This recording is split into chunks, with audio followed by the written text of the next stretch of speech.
Cry était le chasseur le plus laid et le plus faible connu par l'homme. Cependant, tout change lorsqu'il devient accidentellement le chef du groupe de chasseurs le plus puissant, alors il commence à risquer des méchants pour mener ses batailles à sa place. L'histoire s'ouvre dans un monde où les chasseurs de trésors envahissent des coffres au trésor et combattent des fantômes mortels dans l'espoir de récupérer des reliques cachées. Depuis l'enfance, Cry et ses amis partageaient le rêve de devenir les meilleurs chasseurs de trésors du monde. Pour faire de ce rêve une réalité, ils ont formé un groupe nommé Grievers, ont déménagé dans la capitale et ont commencé à s'entraîner dans les coffres au trésor adaptés aux débutants. Mais il n'a pas fallu longtemps à Cry pour remarquer la différence de force entre lui et ses amis par rapport à eux. Il n'était pas plus menaçant qu'un chat domestique. Cela a forcé Cry à prendre la décision difficile de quitter le parti, mais au lieu de le laisser partir, ils ont fait de Cry le leader.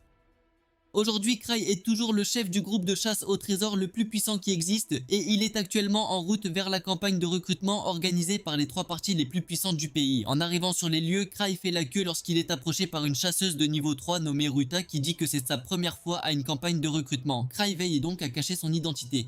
Une fois à l'intérieur, Cry lui dit que la plupart des chasseurs espèrent être recrutés par le groupe Arc Brave réservé aux chasseurs d'élite. Rejoindre leur groupe garantit le succès d'un chasseur, mais ils sont assez pointilleux et n'ont jamais accepté de nouveaux membres lors d'événements comme celui-ci. Soudain, la campagne de recrutement est interrompue lorsque 2 chasseurs commencent à se disputer pour savoir lequel d'entre eux mérite d'obtenir la place, mais leur dispute se transforme rapidement en duel, ce qui incite Cry à partir avant que les choses ne dégénèrent. Cependant, les chasseurs finissent par esquiver les attaques des uns et des autres et l'un d'eux manque presque de tuer Cry avant de reconnaître qui il est. Soudain, le chef d'Arc Brave, Arc, apparaît et révèle que Cry est le chef de tous les partis et qu'ils ne peuvent pas commencer sans lui, ce qui choque tous ceux qui pensaient qu'il n'était qu'un vilain clochard comme vous. Sans issue, Cry est obligé de s'asseoir parmi les recruteurs où Arc le félicite d'être passé incognito pour observer les candidats. Mais il ne sait pas que la seule raison pour laquelle Cry cachait son identité était parce qu'il était arrivé en retard. Avant longtemps, toute cette campagne de recrutement commence à ennuyer Cry et pour pimenter les choses, il demande à Arc de le laisser recruter un nouveau membre pour son groupe. Une fois qu'Arc est d'accord, Cry décide de faire monter les enchères et promet de recommander celui qui ramènera sa relique à Arc. Il jette ensuite la relique et tous les chasseurs se précipitent pour s'en emparer, ce qui plonge l'événement dans le chaos. Profitant de cela comme d'une opportunité, Cry s'échappe de la salle et se dirige vers la maison de fête. Plus tard dans la journée, l'assistant de Cry vient dans sa chambre et l'informe que la campagne de recrutement s'est terminée par l'explosion du lieu et à cause de cela, l'association des chasseurs souhaite lui parler. N'ayant aucune possibilité de discuter, Cry est obligé de se rendre au bureau de l'association des chasseurs et de s'incliner devant le chef de l'association Gark, insistant sur le fait que tout ce qui s'est passé n'était qu'un énorme malentendu. Cependant, Gark refuse de le laisser s'en tirer et lui confie un travail en guise de punition. N'ayant pas d'autre choix, Cry parcourt la liste des demandes d'emploi et sélectionne la mission de coffre au trésor la plus simple disponible. Une fois cela réglé, Cry part et rencontre un chasseur de la campagne de recrutement, Tino, qui l'informe qu'elle a réussi à récupérer la relique qu'il a lancée lors de la campagne de recrutement. Cela lui donne l'idée de lui confier tout son travail. Au moment où elle réalise ce qu'il prépare, Tino tente de s'échapper, mais il utilise l'une de ses reliques pour l'arrêter et la force à terminer la mission à sa place. Le lendemain, Cry rencontre un groupe de recrues issus de la campagne de recrutement Gilbert et Greg, puis il se présente comme le chasseur légendaire connu sous le nom de Thousand Tricks. Ils sont tous surpris qu'il soit un chasseur de niveau 8. Alors Tino profite de cette opportunité pour ordonner aux chasseurs de se mettre à genoux, mais Cry lui dit de ne pas être si menaçante. Cependant, Gilbert refuse de croire qu'il est l'aventurier le plus fort, ce qui fait que Tino le plaint de ne pas reconnaître la force de son maître. Elle refuse de travailler avec lui, mais en même temps, Cry ne parvient pas à argumenter car de toute façon, quelqu'un comme lui ne pourrait pas être le plus fort. Néanmoins, il les invite à participer avec Tino à son travail, mais Gilbert refuse toujours de l'écouter et affirme qu'il n'acceptera jamais que Cry soit le chef du parti le plus fort. Finalement, Cry décide de respecter la décision de Gilbert et demande à Greg et Ruta de les aider à la place. De plus, il demande à Tino de trouver quelqu'un du clan pour remplacer Gilbert, et juste au moment où ils sont sur le point de partir, Gilbert défie Cry en duel et promet de les rejoindre s'il perd. Mais au lieu d'accepter le défi lui-même, il demande à Gilbert de combattre Tino qui est plus que prêt à punir un joli et arrogant garçon comme lui. Avant de commencer, Tino se vante de sa folle flexibilité tandis que Gilbert décide de la rabaisser et admet qu'il a été négligent avant. Tino répond en disant qu'elle ne perdra pas ce combat et choisit de se retenir pour ne pas l'anéantir. Cry, qui regarde, pense que même si Tino est meilleur que Gilbert grâce à son expérience, l'épée de Gilbert peut être gênante. Mais lorsque Gilbert décide de ne pas utiliser son épée pour combattre une jeune fille désarmée, Cry se rend compte que c'est plus que fini pour lui. Une fois la bataille commencée, Tino fait le premier pas. Et tandis que Gilbert esquive son coup de poing, il ne remarque pas le coup de pied et s'écrase contre le mur voisin. Pensant qu'elle a gagné, Tino commence à célébrer jusqu'à ce que Gilbert réussisse d'une manière ou d'une autre à se relever, seulement pour se faire prendre la tête par Tino qui continue de resserrer son emprise pendant qu'elle lui conseille de ne plus jamais manquer de respect à son maître. Finalement, elle le frappe dans le dos et l'assomme, devenant ainsi la gagnante. Alors que Gilbert est allongé sur le sol, il se souvient de son enfance lorsqu'il a pris l'épée et a rapidement surpassé même les adultes. Pour faire de son rêve une réalité, il est venu dans la capitale et a rejoint un parti pensant qu'il était jusqu'à présent le plus fort. Étonnamment, Tino décide de lui donner une autre chance de se racheter en utilisant son arme. Mais quand il n'est pas d'accord, Tino qualifie cela de fierté sans valeur, affirmant que cela ne signifie rien s'il meurt. Cela fait comprendre à Gilbert qu'elle a raison, comme s'il s'agissait d'un véritable combat. Il serait mort sur le coup. À en juger par sa réaction, Cray pense qu'il a dû quitter son parti à cause du fossé du pouvoir et mentionne que c'était le même cas dans son parti, mais que dans son cas, personne n'a été abandonné. Et réalisant que Cray l'a compris sans rien savoir à l'avance, Gilbert est obligé d'admettre qu'il est bien le type appelé Thousand Tricks. Suite à cela, Cray remarque son épée et, d'un seul coup de pied, active toute sa puissance, ce qui est un choc pour Gilbert car même lui n'a pas réussi à retirer autant de puissance. Après cela, Cray explique que le mana est la substance fondamentale du monde. De même, les coffres au trésor sont un phénomène dans lequel les lignes telluriques et d'autres forces condensent le matériel de mana, manifestant des mondes alternatifs basés sur des souvenirs du cœur du monde. Le côté de son travail était à l'origine dirigé par des monstres loups appelés Silver Moons, mais ils ont été éradiqués grâce à la chasse à leur fourrure. Cela a abouti à la formation d'un coffre au trésor et d'un fantôme de loup imbibé de sang.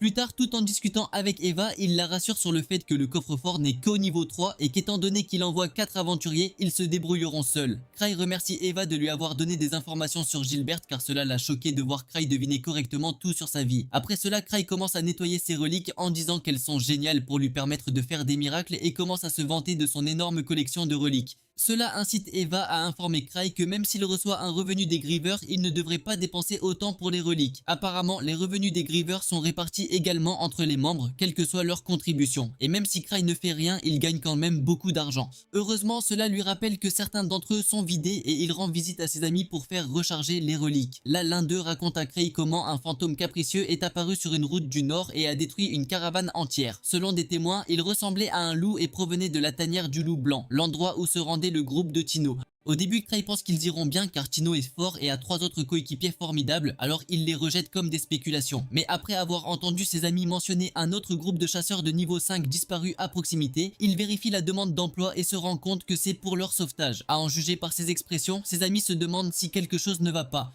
Et quand Cray mentionne qu'il a envoyé Tino au White Wolf's Den, il panique en réalisant qu'il a envoyé Tino au niveau 4 dans un coffre-fort où le groupe de niveau 5 a disparu. Cela étant dit, Cray décide de partir et juste au moment où il fait de son mieux pour ne pas paniquer, il se souvient qu'il a complètement vidé l'épée de Gilbert que Gilbert n'a probablement pas chargée. Ailleurs, Tino raconte à son parti qu'elle a rédigé un testament au préalable parce qu'elle savait que ce ne serait pas une mission facile. Lorsqu'il commence à paraître inquiet, il mentionne en outre que la composition du groupe n'est pas aléatoire car tout est conforme au plan de Cray. Gilbert se souvient que Cray connaissait déjà la raison pour laquelle il avait quitté son parti et Greg est d'accord avec lui, affirmant que l'incident lors de la campagne de recrutement était également entièrement calculé. Enfin, Tino les rassure que tout ira bien puisque tout est selon les calculs de Cray. Après avoir marché un peu plus loin, ils finissent par tomber sur ce fantôme capable de les anéantir. D'un autre côté, Cray perd la tête après avoir découvert les dangers encourus. Il n'a pas d'autre choix que de partir seul car personne ne voudra y aller en renfort à cette heure de la journée. Son plan est de les empêcher d'atteindre le coffre-fort au trésor et de qualifier ce travail d'erreur afin que Ark ou quelqu'un d'autre puisse le nettoyer plus tard. Pour se préparer, il entre dans la salle du magasin de reliques et en rassemble autant qu'il peut. En sortant, Cray rencontre Eva qui est heureuse de le voir s'inquiéter pour eux. À ce moment-là, elle le remarque portant le slime de Citri, mais il trouve une excuse en disant qu'il ne possédera pas quelque chose qui viole la loi. Cela étant dit, il enfile son costume de Batman de Temu et s'envole, inquiétant Eva car cette relique ne semble avoir aucun dispositif de sécurité ni aucun frein. Pendant ce temps, le groupe de Tino parvient à vaincre ce fantôme en utilisant le pouvoir de l'amitié.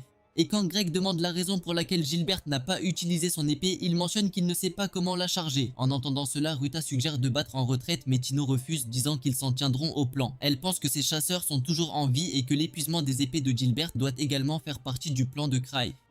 Peu de temps après, ils rencontrent une horde de ces fantômes et à en juger par leur taille, Tino pense que la tanière du loup blanc a été créée pour s'adapter à la taille des monstres loups normaux qui y vivent. Et comme ces fantômes sont si grands, ils ne peuvent probablement pas se déplacer librement à l'intérieur de la tanière. Pour commencer, Gilbert décide de faire le premier pas et de se débarrasser de leurs arcs et de leurs armes, mais se fait moquer par Tino pour son imprudence.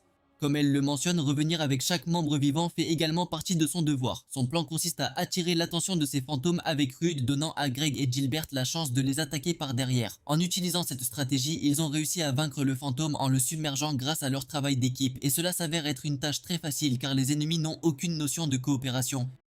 Peu de temps après, d'autres fantômes apparaissent et en regardant les autres se battre, Tino est rassuré que leur fête n'est pas du tout mauvaise. Bien que Gilbert soit une grande gueule, il est assez fort. Greg est également doué pour le travail d'équipe. Grâce à son expérience, Ruta, en tant que voleur, localise les ennemis sans difficulté. Alors qu'elle est occupée à réfléchir au plan parfait de son maître, Gilbert se souvient de la fois où il s'est moqué de son parti parce qu'il n'avait pas assez de courage et l'a quitté en raison du fossé du pouvoir. Mais maintenant, il comprend qu'eux aussi étaient désespérés et regrettent de ne pas avoir pris en compte leurs sentiments. Mais après avoir combattu aux côtés de son parti, il a réalisé à quel point il est bon de pouvoir compter sur quelqu'un. Finalement, ils ont fini de nettoyer la zone et peu de temps après, Tino entend quelqu'un s'approcher et pense qu'il pourrait s'agir du boss monstre. Selon elle, il devrait être capable de gérer le boss compte tenu de la facilité avec laquelle ils ont vaincu les fantômes. Remarquant que Greg a l'air inquiet, Tino lui dit qu'il ne devrait pas être aussi prudent car les missions sûres ne font pas grandir les gens. Bien qu'il soit d'accord avec Tino, Greg fait savoir à tout le monde qu'il a pu gagner beaucoup d'argent après avoir atteint le niveau 4. Et pour cette raison, il n'a jamais combattu un ennemi qui semblait difficile à battre et cet état d'esprit a probablement été influencé par le fait de voir beaucoup de ses amis mourir. Cependant, Tino pense que Greg a particulièrement abordé la campagne de recrutement pour changer cette habitude et assurer que Cray l'a placé dans ce groupe pour cette raison précise. De plus, il n'y a pas que Greg car selon Tino, tout le monde a été placé dans cette fête grâce au calcul élaboré de Cray. Confuse, Ruta s'enquiert de la raison pour laquelle elle a été choisie.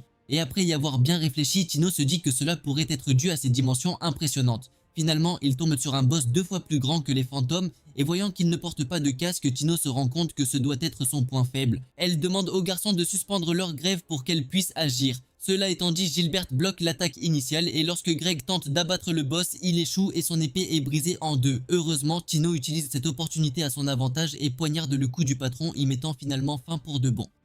Cependant, elle se blesse au cours du processus et utilise une potion pour se soigner à mi-chemin. Pensant que leur travail est terminé, tout le monde se calme et Tino donne à Greg une épée de rechange à utiliser pour le moment. Mais à leur grande surprise, de plus en plus de ces boss monstres apparaissent et la seule issue de secours dont ils disposaient est bloquée par l'un d'entre eux. N'ayant pas d'autre choix, Greg décide de tenir le fort avec Gilbert et demande aux filles de s'échapper. Mais Tino refuse, affirmant qu'elle ne sacrifiera personne. Cela étant dit, il tente de submerger l'un des patrons en utilisant leur avantage numérique. Et pendant la bataille, Tina se souvient d'un des trucs que Cray lui a appris et vise les yeux des patrons. La voyant réussir, Gilbert se précipite sur le monstre pour se faire frapper par le patron paniqué juste au moment où il pense que tout est fini. Cray s'écrase sur l'un de ces monstres et en étant témoin, les autres monstres boss commencent à reculer. Cependant, lorsque le boss qui l'a frappé tente de contre-attaquer, sa frappe est bloquée par l'une des reliques de Cray, laissant le monstre choqué. Suite à cela, il utilise une autre de ses reliques et fait exploser le monstre boss, mais cela n'a causé que des dégâts minimes puisque cette relique est assez flashy mais faible. Réalisant qu'il pourrait finir par se mettre dans l'embarras, Cray est obligé d'utiliser la relique interdite et les monstres, ne sachant pas ce que c'est, commencent également à paniquer. Sans hésitation, il lance cette relique vers eux et lui tire un éclair créant un écran de fumée.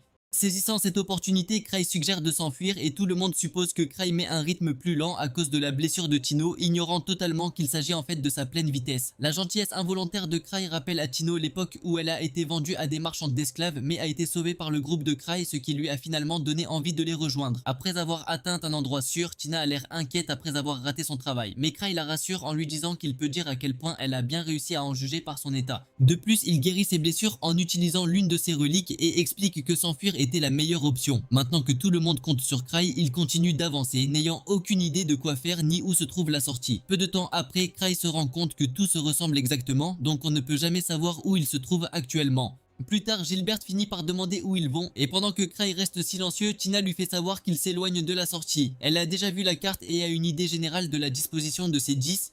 C'est pourquoi elle est sûre que leur chemin actuel ne les fera jamais sortir. Cependant, elle n'est pas inquiète car cela doit faire partie du plan de Cray. Finalement, Ruta prend également la parole, voulant au moins savoir où ils vont, ne sachant pas que leur guide est aussi ignorant qu'elle. Après avoir suivi Cray sans aucune idée pendant un moment, ils tombent par hasard sur les chasseurs qu'ils étaient censés sauver. Leur chef se présente comme Rudolph et quand il essaye de remercier Tino, elle lui demande de remercier Cray à la place, ignorant qu'il les a également trouvés par hasard. Néanmoins, Ruta les traite avec des potions et dit à Cray qu'ils ont besoin de quelque chose à manger car leur énergie est complètement épuisée.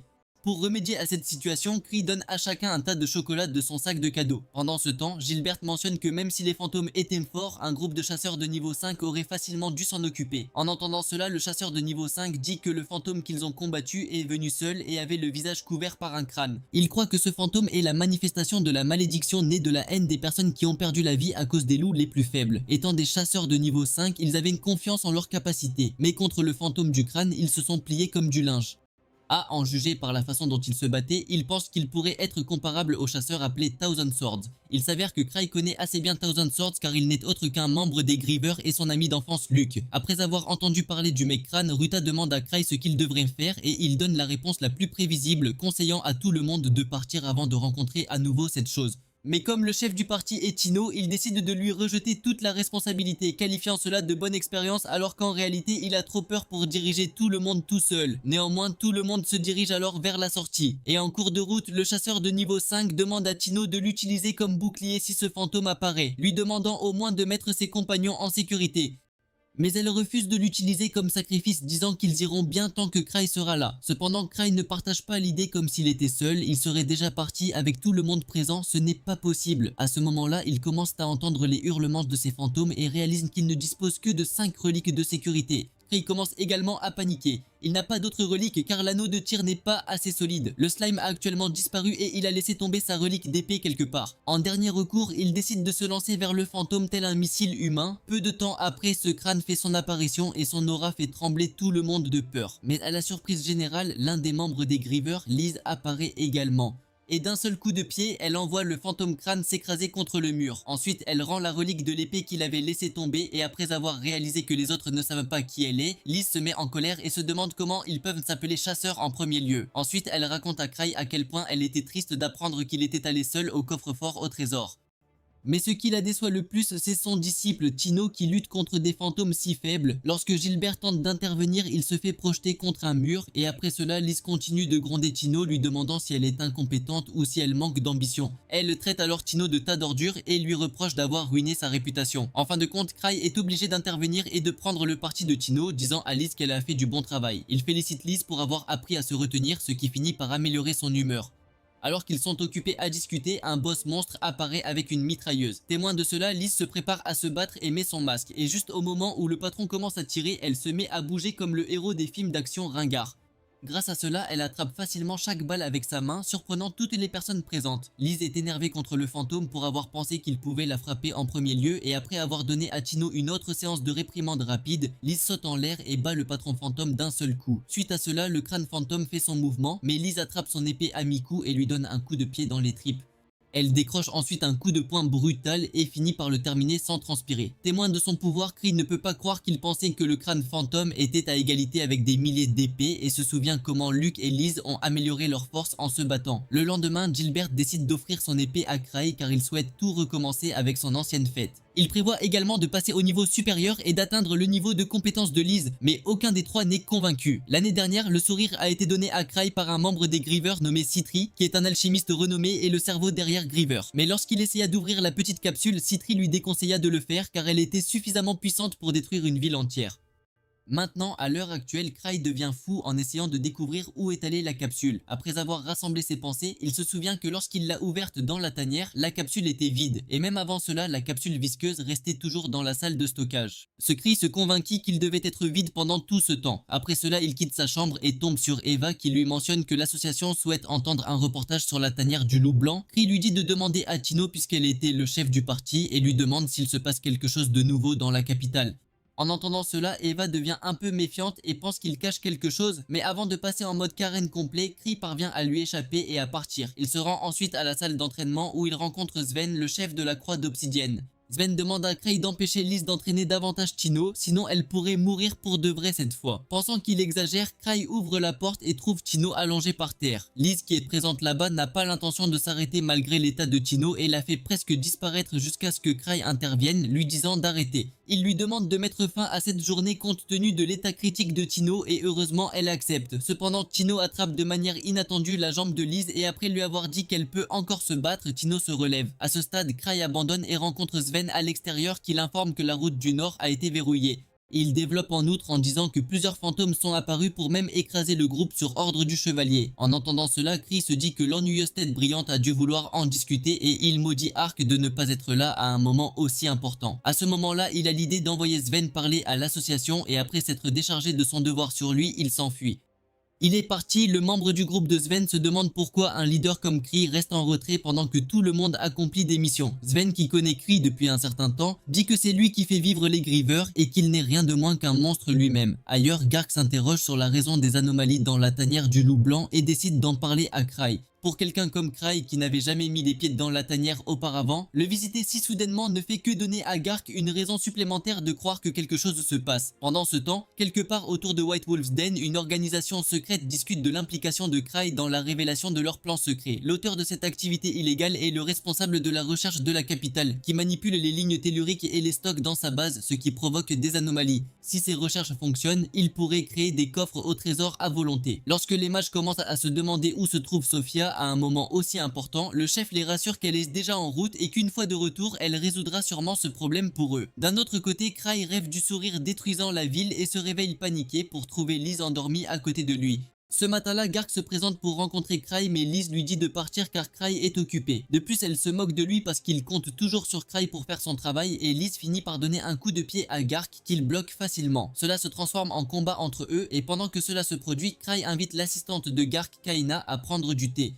Elle l'informe qu'il n'y a rien de particulièrement mal avec les lignes telluriques et lui demande son avis. Cependant, Cry prend la voie intelligente et reste silencieux sur le dangereux slime qu'il a perdu. Au lieu de cela, il propose à ses clans de l'aider à résoudre ce problème d'anomalie.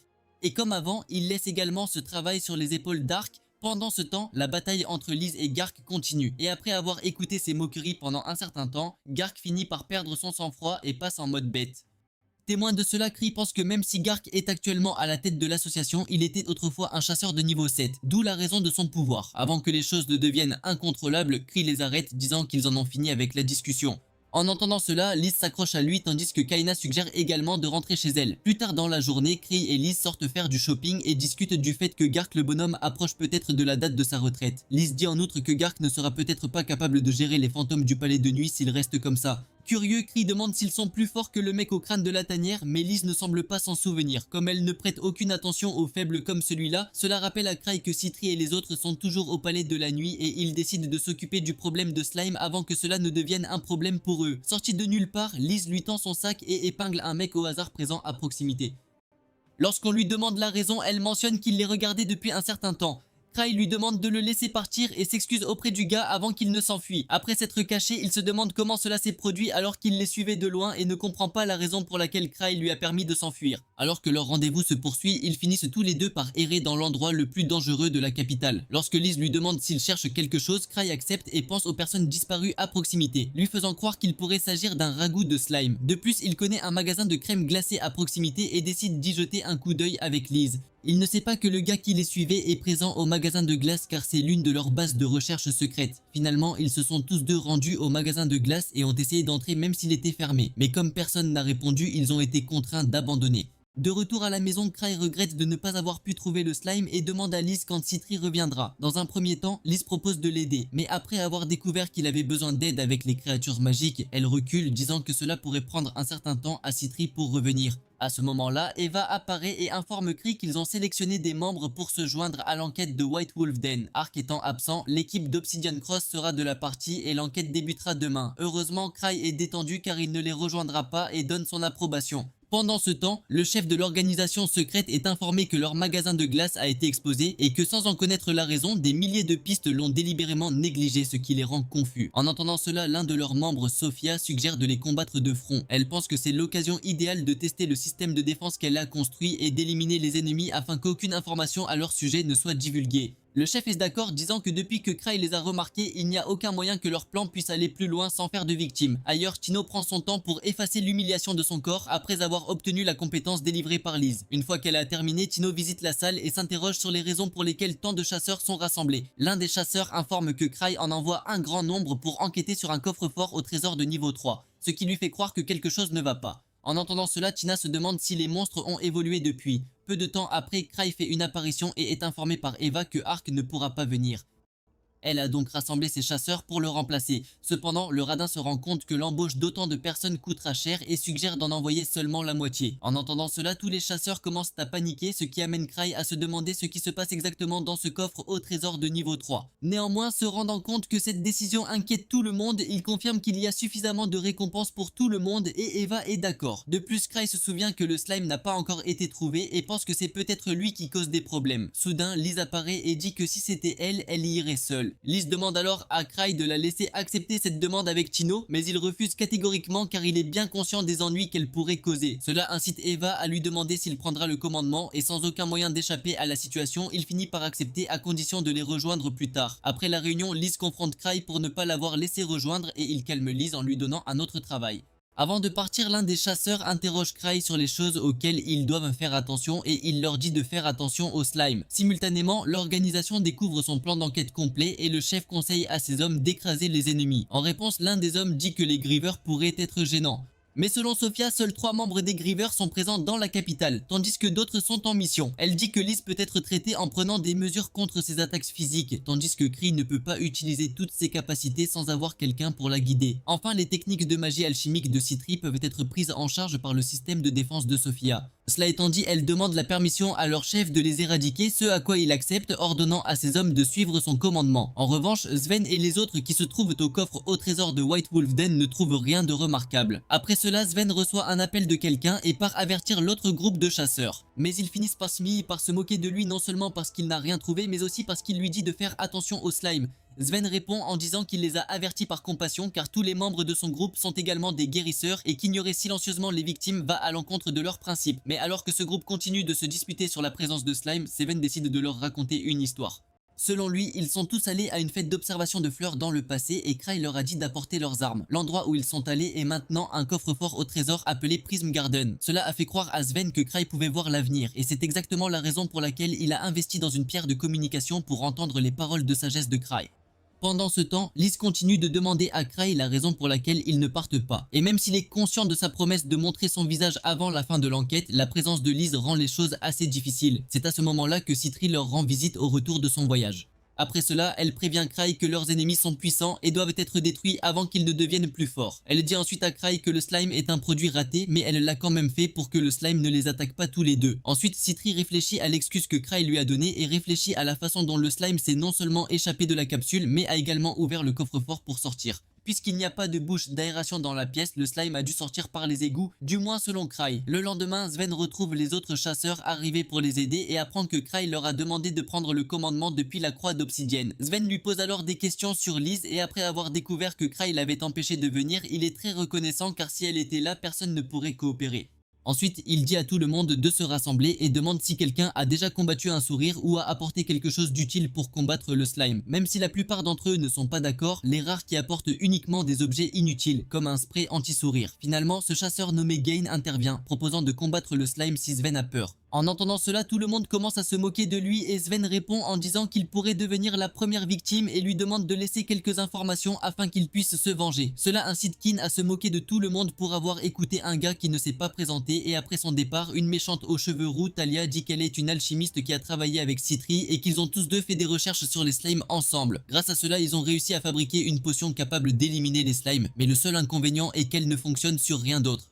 Sur ce, les chasseurs commencent à entrer dans la tanière et reçoivent l'ordre de siffler en cas d'urgence. Pendant ce temps, Sophia parle au chef de l'organisation à l'aide d'une pierre de communication et dit qu'ils sont contre 100 chasseurs mais qu'ils peuvent facilement être combattus en utilisant leur arme ultime. Après une journée entière d'enquête, les chasseurs ne trouvent que les habituels fantômes. Témoin de leur échec, Gain se présente à nouveau pour se moquer d'eux et finit par s'en aller pour prendre une fuite rapide. Tout en vidant son petit pistolet à eau, Gain maudit Cry pour avoir agi tout puissant mais se cacher comme un lâche dans la capitale. À ce moment-là, il entend un bruit suspect et décide d'enquêter. Là, il voit un fantôme géant enchaîné et des hommes de l'organisation se tenant à proximité. Sans hésitation, il attaque l'un d'eux et le repousse, ce qui incite le mage à lui lancer des boules de feu. Après avoir esquivé les boules de feu, il renverse le mage et commence à battre le premier gars.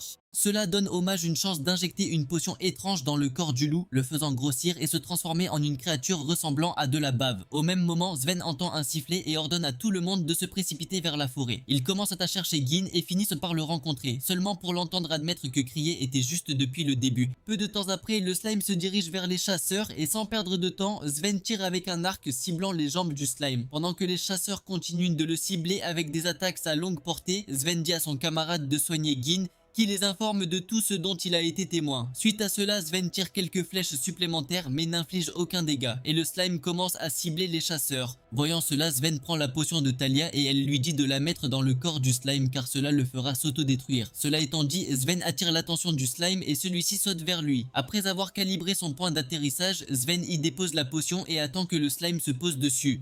Bien que son plan fonctionne, la potion fait peu ou pas de dégâts, ce qui amène Sven à mentionner que ce n'est pas un slime après tout. Cependant, l'un des chasseurs l'informe que selon Cry, il s'agit d'une créature ressemblant à du slime, ce qui rend Sven furieux du manque d'informations de Cry. Avant que les choses n'empirent, Sitri fait une apparition et leur fait savoir que Cry lui a ordonné de venir. Elle les informe qu'une énorme quantité de pouvoir magique tourbillonne autour du corps du sourire, créant un champ de force autour du slime qui peut dévier les attaques. Elle pense également qu'on ne trouvera pas un fantôme aussi puissant, même dans les coffres au trésor de niveau 8. Suite à cela, Sitri commence à examiner ce slime comme un fantôme et se rend compte qu'il convertit le matériau de mana en énergie magique. Non seulement cela, mais il essaie également de la consommer, la personne qui absorbe le plus de mana à proximité. Elle finit par élaborer un plan et par conséquent, elle jette une capsule vers le slime. Lorsque Sven lui tire dessus avec sa flèche, celui-ci fait exploser la tête du slime et le pose finalement pour de bon. Simultanément, Gark apparaît également dans une tenue inquiétante et Sitri mentionne que c'est lui qui l'a emmené en voiture. Une fois les choses réglées, Sitri informe tout le monde que l'organisation responsable est la tour akashique et qu'elle essaie de manipuler les coffres au trésor à volonté. Lorsqu'un fonctionnaire affirme que leur chef Magus a été banni, Sitri mentionne qu'elle le surveille et pense que le slime est aussi son œuvre. Cela incite Thalia à demander s'ils ont une sorte d'appareil souterrain, ce à quoi Sitri est d'accord, affirmant que c'est le cœur de leur recherche. Pour l'instant, elle souhaite interroger le mage capturé par Gim pendant qu'elle élabore un plan pour assurer leur victoire. Une fois la réunion terminée, Sven dit à son camarade que Sitri est une puissante faible qui croit qu'elle peut tout s'en sortir et utilise tous les moyens nécessaires pour gagner. Selon lui, elle est tout autant un monstre que les autres membres. Ailleurs, Liz pose son gâteau sur les jambes de Cry, lui disant de la laisser partir, mais il n'a pas l'intention de changer sa décision malgré sa colère. Plus tard, Sophia ordonne aux membres de la tour akashique de déployer les fantômes un par un, mais il ne semble pas être d'accord avec elle, car de cette façon, les choses ne seront que plus faciles pour les chasseurs.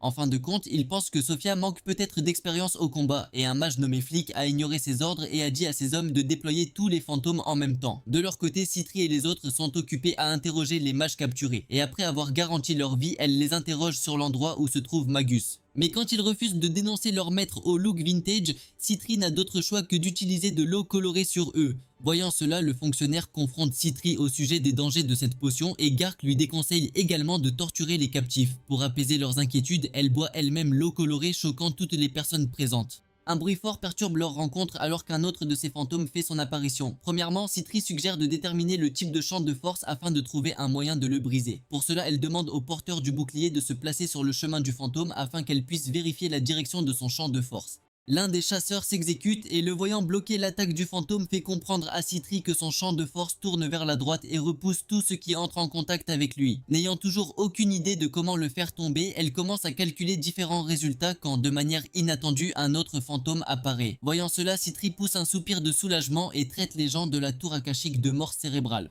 Après cela, elle ordonne à tout le monde de se replier et dès que ces fantômes se rencontrent, ils commencent à se battre au lieu de cibler les chasseurs. Apparemment, ces fantômes ciblent normalement les chasseurs pour reconstituer leur mana. Et maintenant qu'il existe d'autres fantômes avec bien plus de mana que les chasseurs, voici le résultat. Cela incite Magus à gronder Flick et les autres pour avoir ignoré les ordres. Et Sophia, à travers la pierre de communication, ajoute aussi qu'elle ne donne pas d'ordre sur un coup de tête. Néanmoins, Magus interroge alors Sophia concernant leur prochain mouvement et elle les informe que non seulement Sitri, mais le chasseur de niveau 7, Gark, ont également rejoint Tepan les chasseurs. En outre, elle pense que leurs captifs pourraient finir par divulguer des informations et même s'ils ne le font pas, il ne sera pas difficile pour Sitri de découvrir où ils se trouvent. Et si cela se produit, elle souhaite que les mages submergent les chasseurs de mangeurs malveillants et les conduisent finalement à la base pour utiliser leur atout contre eux. Bien que Magus aime l'idée, il souhaite que quelqu'un prenne le commandement et Sophia demande à Flick de prendre les devants. D'un autre côté, Thalia considère que Sitri est une personne dotée d'un talent et d'une passion incroyable. Pour découvrir la vérité, Citri a mené des expériences dangereuses et quelles que soient les conditions, elle n'a jamais abandonné. Même si le talent de Citri était remarquable, Talia ressentait toujours un peu d'envie à son égard. Finalement, le fil de ses pensées est interrompu par Sven, qui pense qu'elle doit encore être déçue après que son répulsif visqueux n'ait pas fonctionné plus tôt. De plus, il reproche à Kraï de toujours laisser de côté les détails importants et se demande pourquoi les captifs la regardent pendant tout ce temps. Mais Talia l'ignore tout autant que lui. Quelque temps plus tard, Citri découvre la base de la tour akashique et dit qu'elle a utilisé les veines de la terre, la densité matérielle du mana et le terrain pour la comprendre.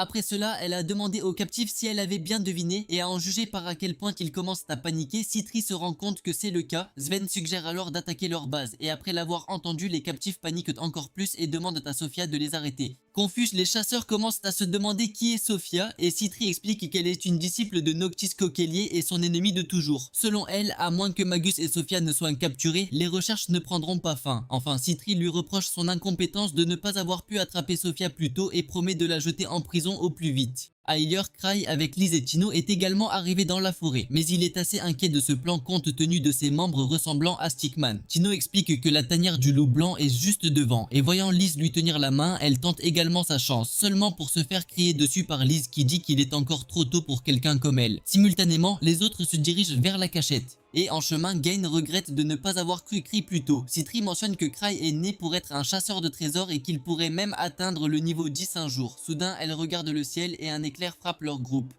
Ça s'avère être l'œuvre de Flick qui a utilisé la magie d'attaque avancée appelée Calamity Thunder. Ensuite, il atterrit près des chasseurs blessés et pense que Magus sera ravi s'il les élimine. Mais à sa grande surprise, Citri s'approche de lui comme si de rien n'était, lui disant que ce n'est rien d'autre que de la magie de base et que ce niveau de magie n'a rien d'inhabituel pour elle. Alors que Flick perd la tête réalisant que c'était son atout, Citri utilise son pistolet à potion pour soigner Sven qui coupe ensuite le mage mais ne parvient pas à frapper Malisateur. Heureusement, Gark intervient et le démonte. D'un autre côté, Magus maudit Flick pour avoir une fois de plus ignoré les ordres de Sophia et n'avoir pris qu'un seul Malice Eater parmi les nombreux présents à la base.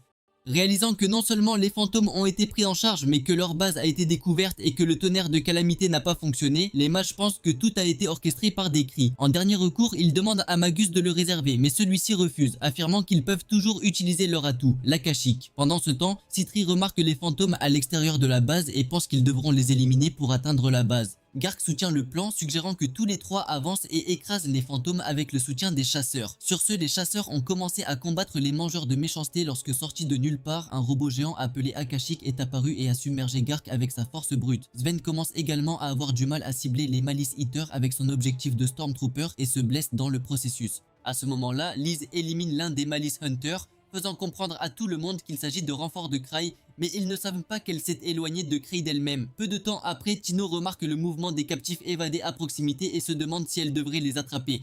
Mais Kraï n'est pas d'accord, suggérant qu'ils les ont laissés partir car ils pourraient être des animaux vivants dans la forêt. Dans le même temps, Akashic continue de tanker toutes les attaques des chasseurs, et finalement, Liz essaie de tenter sa chance mais ne parvient pas à la faire tomber d'un seul coup. Néanmoins, elle continue de le frapper, et avec l'aide de Gark, ils mettent Akashic à genoux.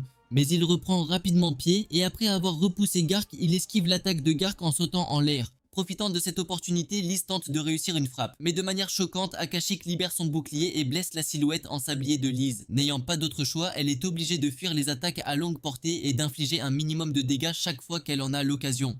Peu de temps après, Kree apparaît à la bataille et après l'avoir remarqué, Akashic tourne son attention vers Kree et vole vers lui. Mais après s'être suffisamment rapproché, Akashic s'arrête et est jeté dans la montagne où il cesse finalement de fonctionner. Témoin de cela, Liz est surprise par son geste et crie à Tino de s'éloigner de Kree qui reste confus quant à ce qui vient de se passer. Le lendemain matin, Gark interroge Sven sur le mouvement de Kree, ce à quoi Sven répond en disant que selon Kree, cette chose a explosé toute seule, ce que Gark a évidemment du mal à croire. Néanmoins, Gark mentionne qu'ils ont réussi à confisquer l'équipement de Magus et que le reste peut être laissé au bureau d'enquête. Pendant ce temps, Citri remercie Kraï pour le renfort. Et quand il lui demande si elle a besoin d'aide pour faire face à son ennemi juré, Citri n'est pas d'accord car elle souhaite régler le problème elle-même. Plus tard dans la journée, Gark lui crie dessus pour avoir fait semblant de ne rien savoir tout en étant le cerveau, ne sachant pas qu'il est vraiment un handicap désemparé. Kraï leur demande alors d'interroger Citri à la place. Et lorsque le fonctionnaire hésite, Eva lui demande s'il se sent mal à l'aise d'enquêter sur elle après l'incident d'il y a 3 ans. Cette fois-là, Citri a été faussement accusé de faire partie d'un plan qui a permis à de nombreux criminels de s'enfuir. Ailleurs, les mages disent à Magus que Sophia avait infiltré les chasseurs, et même s'il l'avait remarqué, personne n'avait bougé. Cela rappelle à Magus que non seulement Kraï a découvert la réalité derrière le magasin de glace, mais qu'il a également permis aux captifs de s'échapper. Comme il ne comprend pas les intentions de Cray, il pense qu'il serait insensé de le combattre et décide de s'enfuir dans une autre ville. Suite à cela, Talia est amenée chez Magus qui l'appelle Sophia, lui disant d'abandonner l'acte. Confuse, Talia essaye d'expliquer qu'elle n'est pas la Sophia dont il parle. Et quand l'un des Malice Eaters se montre hostile à son égard, ils se rendent compte qu'elle n'est pas Sophia après tout. Simultanément, la vraie Sophia apparaît et s'excuse pour son retour tardif. Lorsque Mangus l'interroge sur Talia, Sophia dit que ce n'est pas Talia qui lui ressemble, mais c'est elle qui ressemble à Talia. De plus, elle leur parle des différences mineures entre eux, comme le fait que ses klaxons soient légèrement plus gros que ceux de Talia. Cela étant dit, Sophia enlève sa perruque, révélant sa véritable identité qui s'avère être Citri.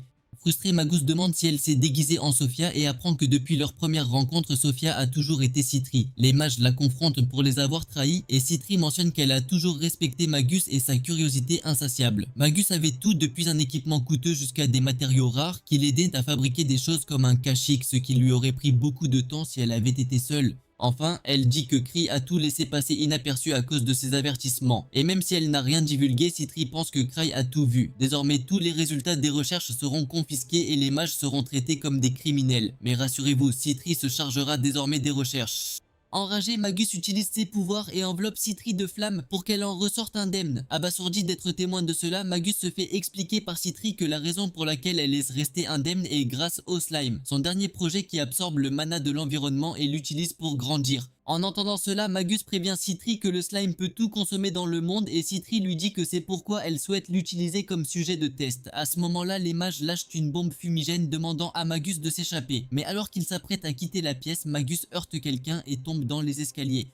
Il s'avère que c'est un mec ultra musclé et Citri vient expliquer qu'elle voulait faire quelque chose de puissant et que la prison d'il y a 3 ans était parfaite pour rassembler des matériaux. Bien qu'elle ait laissé s'échapper de nombreux prisonniers, elle a réussi à créer un seul corps avec le matériel rassemblé. Quelques jours plus tard, Cray découvre que tous ces mages ont perdu la mémoire et que de nombreuses choses, dont un golem, ont été confisquées. En entendant cela, Citri demande que le matériel de recherche confisqué lui soit remis, y compris la kashyyyk et le malisateur, et Cray accepte de négocier pour cela. Quelque temps plus tard, une réunion a lieu pour conclure l'incident de White Wolf Den où Cray demande l'approbation pour recevoir le golem et cette chose qui ressemblait à de l'eau. Cela amène Gark à se demander s'il parle du mangeur malveillant. Et lorsqu'on lui demande pourquoi il en a besoin, Cray, pensant que c'est liquide, répond qu'il veut le boire. Sa déclaration surprend toutes les personnes présentes, faisant réaliser à Cray qu'il a fait une erreur. Après la réunion, Cray s'excuse auprès de Citri de ne pas avoir obtenu le golem, la faisant rire et dire que la boisson est plus que suffisante. Après cela, Gark appelle Cray pour discuter et l'informe de la visite du chasseur de niveau 7 appelé Arnold en visite dans la ville. Le voyant confus, Gark explique qu'il est un chasseur célèbre qui a même tué des dragons, ce à quoi Cray répond en disant qu'il a également tué quelques chatons. En entendant cela, Gark rigole et après lui avoir conseillé de ne pas causer de problème, il gifle de manière ludique Cray dans le dos, lui faisant perdre l'un de ses artefacts en vie supplémentaire. Après cela, Cray remarque une publication concernant une vente aux enchères et se souvient de tous les artefacts rares qui y sont vendus. Malheureusement, il manque actuellement d'argent et n'a même pas restitué ce qu'il a emprunté à Citri. Peu de temps après, il rencontre Chloé, la nièce de Gark, qui informe Cray qu'elle s'assoit principalement à la réception et que leur conversation est interrompue lorsque Citri revient et qu'ils partent tous les deux. Les deux passent ensuite devant la fête d'Arnold sans savoir qui il est et Arnold qui arrive dans le bâtiment parle à Chloé à la réception. Elle le prend pour un chasseur débutant. Cela met en colère les subordonnés d'Arnold qui n'arrivent pas à croire qu'un chasseur de niveau 7 ait été traité de cette façon. Ils finissent par décider de faire leurs preuves auprès des chasseurs de cette ville en utilisant leurs compétences afin de ne plus jamais sous-estimer le tueur de dragons, Arnold. Ailleurs, Citri présente le bébé malisateur à Cray et mentionne qu'on lui a appris à ne pas lui faire de mal ni à Cray. Le malisateur saute alors instantanément sur Cray et à chaque mouvement de queue, Cray commence à perdre ses vies supplémentaires jusqu'à ce que Citri la lui enlève finalement. À en juger par la rapidité avec laquelle il perd des vies, Cray estime qu'il a besoin de recharger ses artefacts et demande quand Lucia rentrera chez elle. Citri l'informe que cela pourrait prendre un certain temps pour qu'elle revienne car ils combattent un fantôme épéiste dans la salle du boss et Luke ne veut pas revenir tant qu'il ne l'a pas vaincu en tête à tête. Citri lui donne alors un nouvel artefact appelé réalisé extérieur qui permet à l'utilisateur de stocker un pouvoir magique à l'intérieur similaire au collier que Lucia lui a donné. Plus tard, Citri donne à Cray un bon massage avec une fin heureuse promise et il lui fait savoir que ses reliques doivent être chargées le plus tôt possible. Pour résoudre ce problème, elle a une idée et dit à tous les chasseurs qu'ils peuvent désormais suivre une formation spéciale, ce qui peut faire d'eux un mage au même niveau que Lucia, membre des Grievers. Tout le monde est surpris d'entendre cela et commence à discuter de cette question lorsque de manière inattendue, les deux membres de Starlight, Lapis et Chris apparaissent. Chris commence par un cri insultant parce qu'il ressemble à un idiot, mais Lapis lui dit d'agir avec respect car il est le maître du clan et Chris trouve absurde qu'il soit la personne que Lucia traite comme son frère aîné. Apparemment, Starlight est une race composée d'esprits nobles dotés de compétences magiques exceptionnelles. Cependant, ils ont tendance à mépriser quiconque autre que les mages exceptionnels et Lucia est l'une de ces exceptions, c'est pourquoi ils ne peuvent pas croire qu'une telle formation pour atteindre son niveau existe. Citri explique que Lucia est une mage hors du commun, notamment parce qu'elle a suivi cette formation et en entendant cela, l'un des coordonnés de Sven décide d'essayer. Pour le processus de formation, Mariette doit charger l'un des artefacts de Cri. Et après avoir tout donné, elle parvient finalement à le recharger, puis lui donne le prochain artefact. Et alors qu'elle en est à son quatrième, Citri déclare que la croissance du mana chez une personne s'arrête après l'adolescence, ce qui signifie que la plupart des chasseurs présents ont dépassé leur croissance. Finalement, Marietta cède et perd conscience, ce que Citri décrit comme un épuisement du mana. Elle pense qu'il est possible d'augmenter sa limite de mana pendant la récupération après épuisement du mana. Pour que cela fonctionne, elle donne à Marietta quelques gouttes de potion, ce qui selon elle augmente sa quantité de mana. Suite à cela, Citri se souvient que les membres de Starlight veulent repérer Lucia, mais ils restent arrogants simplement parce qu'ils appartiennent à une race débordante de magie. Se sentant insulté, Chris décide de faire ses preuves en participant à la formation. Et spécialement pour elle, Citri apporte un sac rempli de reliques. Maintenant que tout le monde est motivé à travailler, Citri rassure Cry que toutes ces reliques seront complètement chargées. Le lendemain, Cry et Citri rendent visite à Liz, mais après avoir appris qu'elle était occupée à se doucher, Citri commence à se rapprocher de Tino. Finalement, Liz sort de la douche avec ses petits pains exposés. Et après avoir été obligée de porter une serviette, elle est informée par Cry qu'il souhaite célébrer son retour sain et sauf, ainsi que celui de Citri. Pour cela, ils visitent tous les quatre une taverne voisine où Citri et Liz finissent par s'affronter dans un défi de consommation d'alcool. Cependant, Citri commence à tricher en mélangeant une potion spéciale dans les boissons de Liz et Cry, qui le remarque, force Citri à prendre la boisson falsifiée à la place. N'ayant pas d'autre choix, elle le boit de force et s'évanouit complètement. Dans cet état, elle commence à confronter Cry pour ne la voir que comme un portefeuille ambulant et lui demande de rembourser en utilisant son corps. Heureusement, Liz lui met un terme et leur plaisir est interrompu par un Ronald et sa bande qui commencent à presser l'un des chasseurs présents à la taverne. Liz les trouve intéressants et s'approche d'Arnold en leur suggérant de jouer au jeu de la boisson. Mais quand Arnold refuse, elle lui renverse la boisson sur la tête et le frappe avec le verre. De plus, elle bat tous ses amis et épingle la tête d'Arnold avec ses pieds, lui demandant s'il est vraiment au niveau 7. Le lendemain, Eva discute de l'incident survenu à la taverne avec Cry, disant que leur causer des ennuis si soudainement est un peu problématique. Étant donné qu'Arnold a l'habitude de tuer des dragons du tonnerre, Eva souhaite régler ce problème pacifiquement et prévoit de demander à Garg de servir de médiateur. Cry est d'accord avec elle et parler des dragons du tonnerre lui rappelle à quel point ils sont délicieux lorsqu'ils sont grillés. Confuse, Eva mentionne que le corps du dragon est fait de matériaux coûteux et ne peut pas être utilisé comme nourriture. Mais selon Cry, Citri a déjà cuisiné quelque chose de similaire. D'un autre côté, le groupe d'Arnold presse Chloé de révéler le nom de la fille qui les a complètement pliés. À ce moment-là, Gark apparaît et lui fait savoir qu'elle s'appelle Liz Smart. De plus, il plaisante sur le fait que le tuteur de Liz a oublié de l'arrêter et leur fait savoir qu'il s'appelle Thousand Tricks, un chasseur de niveau 8. Ils perdent tous la tête en entendant parler de son niveau et Gark les rassure en leur disant que Cry ne mettra pas la main sur eux s'ils promettent de se comporter à partir de maintenant. Avant de partir, Gark mentionne que Cry a une demande pour eux et dit qu'il veut qu'Arnold lui apporte un dragon tonnerre pour qu'il puisse le griller. Frustrés, ils interrogent les habitants de la ville à propos de Cry et rapportent à Arnold qu'ils n'ont entendu que de vagues histoires à son sujet. Selon eux, Cry ne participe même jamais aux missions et les laisse à ses amis. En entendant cela, Arnold pense que Cry n'a peut-être pas encore rencontré quelqu'un avec des capacités correspondant à son niveau. De plus, il pense que Cry est probablement un type de stratège militaire qui n'a pas atteint le niveau 8 par sa seule force. Mais grâce à ses amis, même s'il n'est pas faible, Arnold est convaincu qu'il n'est pas à la hauteur de lui, qui a atteint le niveau 7 grâce à ses propres pouvoirs. Cela étant dit, il décide de vaincre le chasseur de niveau 8 et de faire regretter à tout le monde de le mépriser. Ailleurs, Eva découvre la dette à 10 chiffres de Cry envers Citri et l'informe qu'elle s'élève à environ 10 000 1000.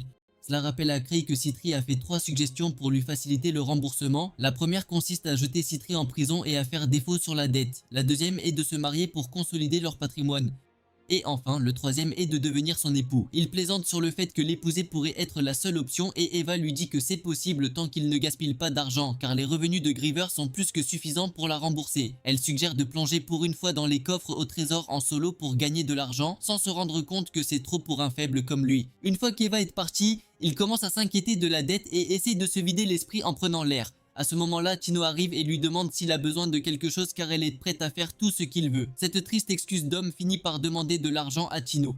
Et au début, elle accepte de lui en prêter un petit paquet pour ensuite abandonner complètement après avoir entendu parler du montant à un chiffre à zéro. Néanmoins, tous deux décident alors de se promener dans la ville et en chemin, Tino suggère d'aller dans des coffres au trésor et de chercher des reliques.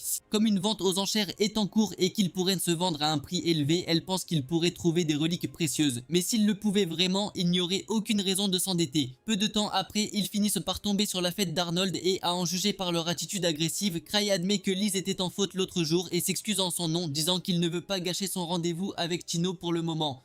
Cependant, Tino est ennuyé par ses excuses et dit à Arnold que Cray craint simplement qu'il ne soit réduit en bouillie. Cela ne fait qu'alimenter la rage d'Arnold et n'ayant pas d'autre choix, Cray décide de se battre dans une rue bondée dans l'espoir d'obtenir l'aide d'un puissant chasseur. Mais malheureusement, personne n'est présent. Arnold finit par prendre la parole et confronte Cray pour avoir atteint le niveau 8 grâce à la chance et à l'aide de ses amis. Pendant que Cray reste silencieux, Tino prend la parole et dit qu'elle ne peut pas se taire lorsque son maître est insulté. De plus, elle demande à Cray de la laisser les combattre et, à la surprise générale, il accepte et recule. Sans plus attendre, Tino commence son combat contre Arnold, tandis que Cray fait de son mieux pour rechercher les chasseurs puissants présents à proximité. Réalisant qu'il est seul, Cray commence à encourager son seul et unique espoir. Cependant, Tino se laisse facilement submerger par Arnold de niveau 7 qui la cloue au sol.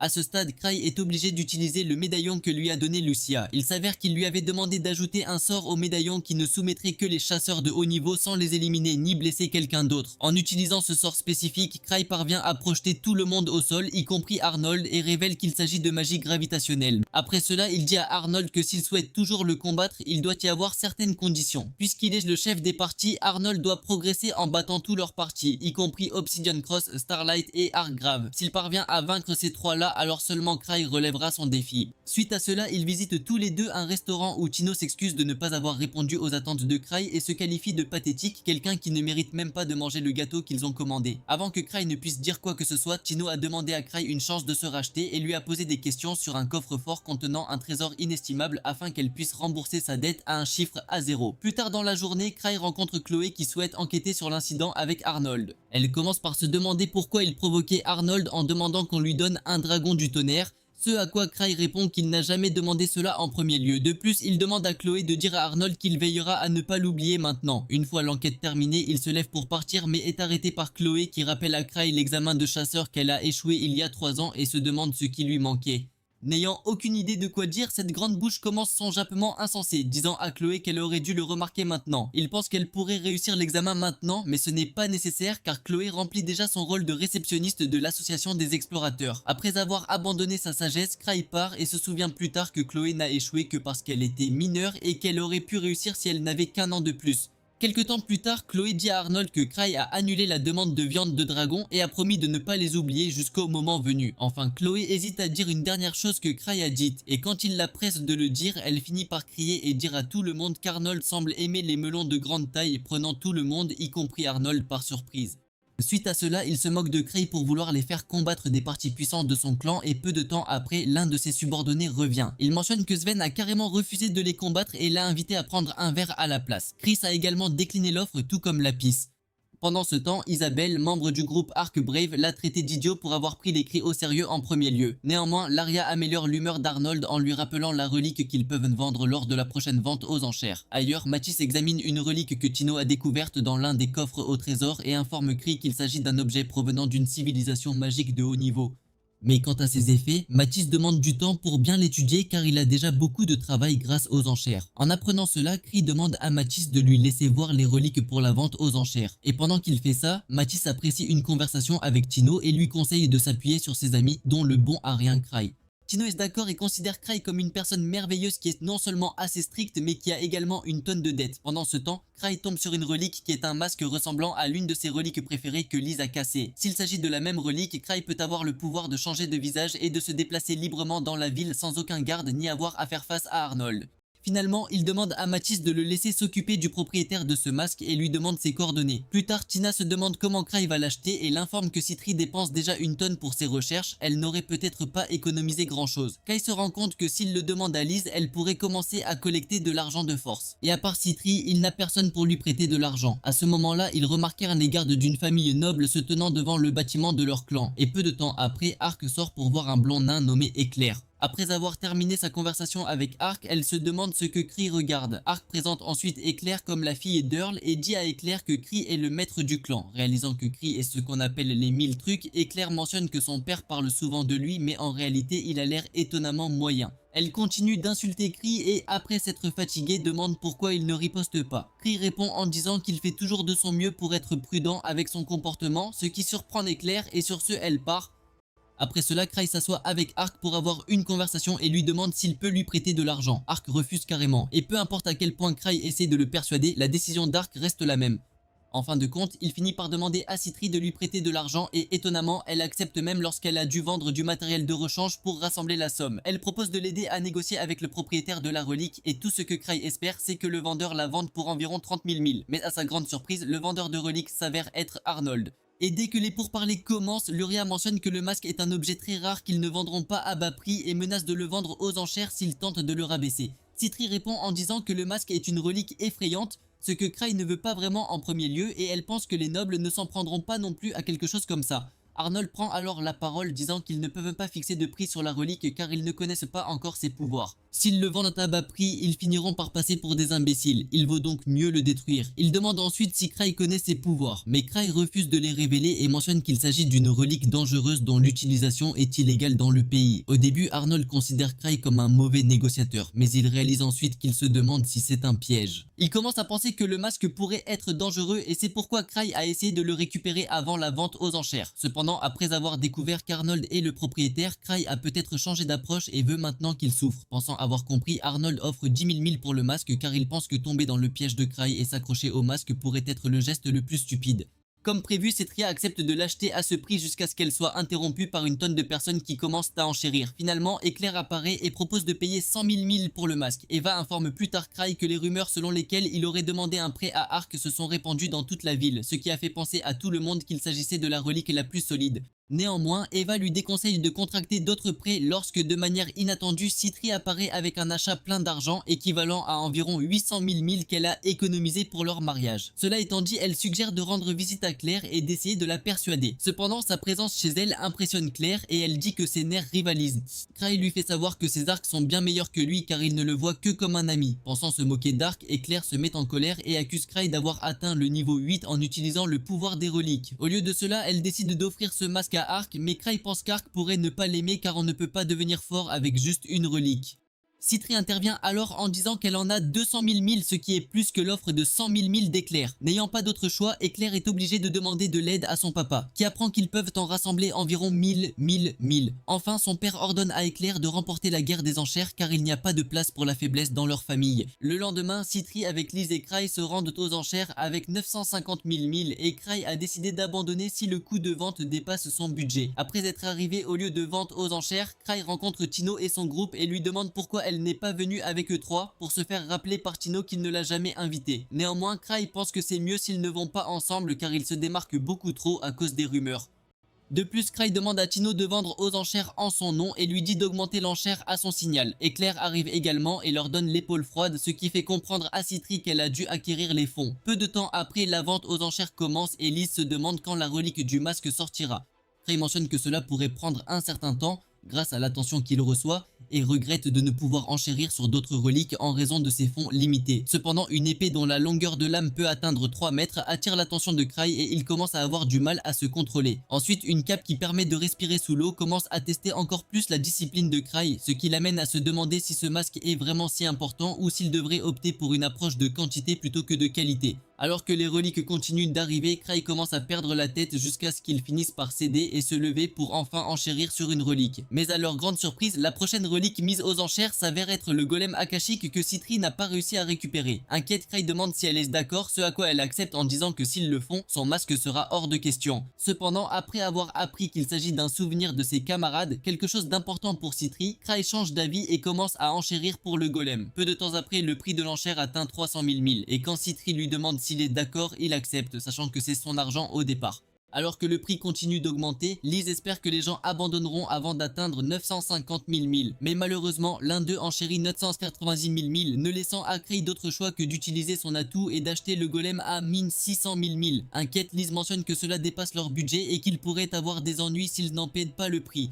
Mais à sa grande surprise, Cry remet un chèque en blanc à Citri lui demandant de le payer. Il s'avère que c'est le salut de la petite sœur de Cry, mais à ce stade, il ne peut pas revenir sur ce qui s'est passé. Une fois le golem vendu, l'annonceur révèle le nom de l'acheteur et il s'avère qu'il ne s'agit que de Greg. Après la vente aux enchères, Tino s'excuse auprès de Cry disant qu'elle ne connaît pas grand chose aux enchères et qu'elle a dû compter sur Greg pour faire les enchères. Gilbert interroge alors Cry sur la relique qu'il voulait acheter, ce à quoi Cry répond en disant que tout va bien car il a déjà atteint son objectif. Plus tard dans la journée, Cry demande à Ark de rendre visite à Éclair immédiatement et l'informe que la relique est assez dangereuse.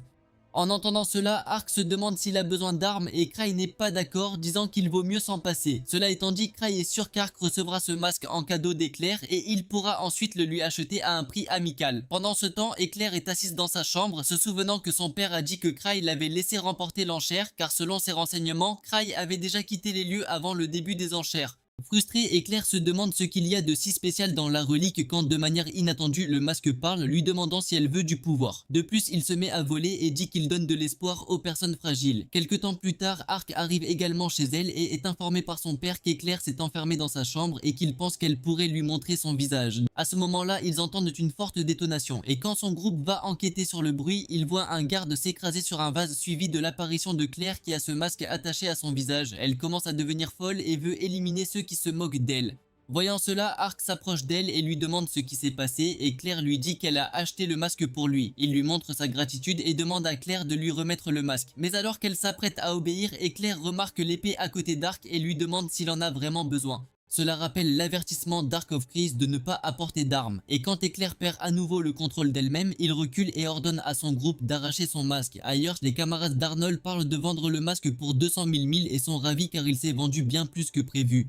Mais leur sourire s'efface lorsqu'ils voient Liz et Citri les attendre. Citri mentionne que le profit de cette relique est dû au plan du Christ et qu'ils sont là pour prendre leur part. Lorsqu'ils tentent de se disputer, Citri leur montre un antidote et leur fait part de la potion suspecte qu'elle avait mélangée plus tôt dans leur boisson. Pendant ce temps, Cry s'excuse auprès d'Ark de lui avoir fait traverser des ennuis et se fait réprimander par Ark pour avoir toujours donné des informations vagues. Néanmoins, il remet le masque à Cry et le voir parler le choque encore plus. Sans aucune hésitation, Cry met le masque.